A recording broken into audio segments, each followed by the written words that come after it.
friends जय जगन्नाथ आम आलोचना करिया साहित्य इतिहास डॉक्टर सुरेंद्र कुमार महाराणा जो बहीटी रही फुल एक्सप्लेन करमर विषय वस्तु थी कौन आम नाथ धर्म विषय आलोचना करुले पूर्वतन क्लास आपण को मत्स्येन्द्र नाथ विषय कही किए परिचय कौन आज आम गोरखनाथ विषय जाना ठीक अच्छे देखु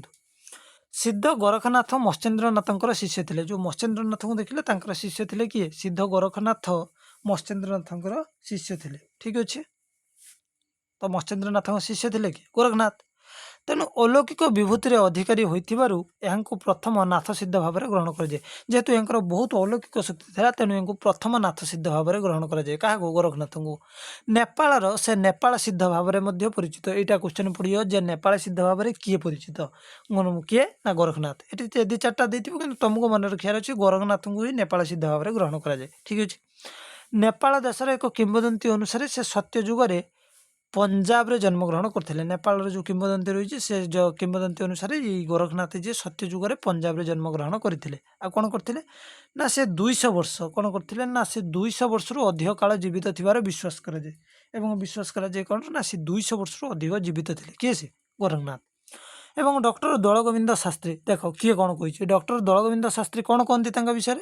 ना गोरखनाथ कलिंग सीमा परिसरभुक्त गोदावरी नदी तटवर्ती चंद्रगिरी ठारे नवम शताब्दीर शेष पादरे बैशाख पूर्णिमा दिन ब्राह्मण वंश आविर्भूत होते किए कहती ना दलगोविंद शास्त्री कहती जे गोरखनाथ कलिंग सीमा परिसरभुक्त माने कलिंग देश ओडिशा रे कलिंग देश कौन होता ना गोदावरी निकटवर्ती अंचल कौटी चंद्रगिरी ठारे कौटी केना केते शताब्दी नवम शताब्दी कौ मसरे बैशाख मास पूर्णिमा दिन जन्मग्रहण करते ठीक अच्छे कौ वंश कौन थी जाति कौन थी ना जने ब्राह्मण थे ठीक अच्छे कम्प्लीट एवं से ओडिशा समेत समग्र भारत वर्ष में प्राय 2 शताब्दी अधिक काल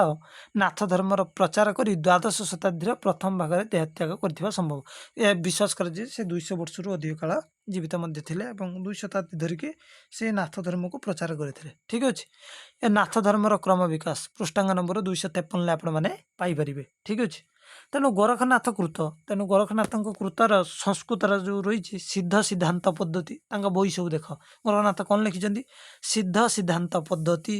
आ कौन शिशुवेद लिखिं और एथरे नाथ धर्म विषय को 2टी प्रामाणिक ग्रंथ रही आम देखने